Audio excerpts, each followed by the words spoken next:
Le bois de Sittim était partout dans le tabernacle.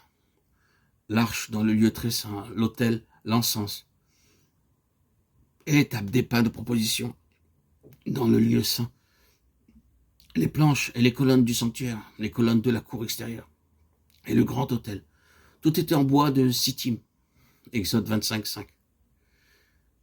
Il y a un enseignement particulier pour nous ici.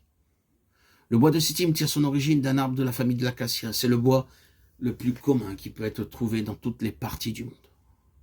Que vous alliez au nord ou au sud des Indes, ou dans n'importe quelle partie chaude du monde, vous trouverez en abondance du bois d'acacia et du bois de Sittim.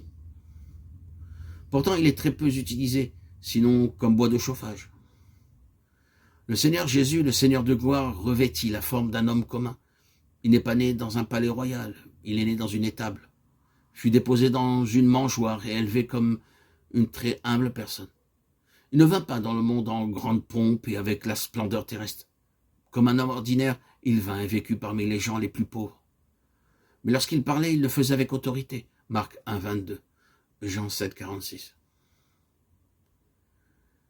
En considérant son habillement, le jugeant par sa vie, c'était un homme pauvre. Mais lorsqu'il s'exprimait, c'était avec une divine autorité, et non pas comme les scribes et les pharisiens.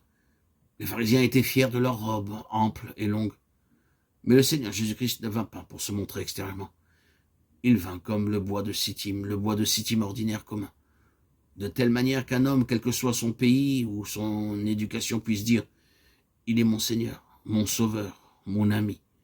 Il ne vint pas avec une splendeur extérieure, mais néanmoins, il nous apporte à la puissance, l'autorité et la gloire de Dieu.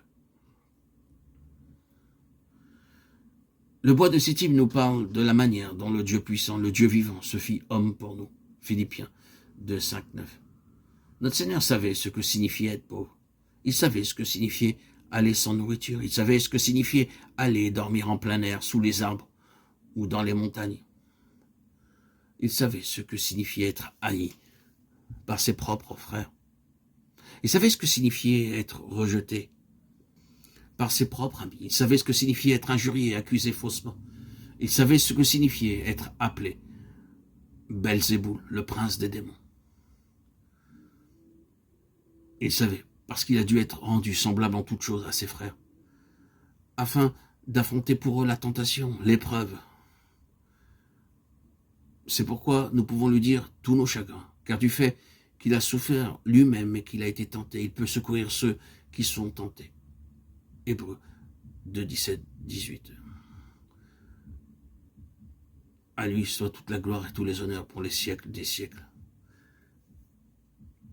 Gloire à Dieu au plus haut des cieux et paix sur la terre aux hommes qu'il aime.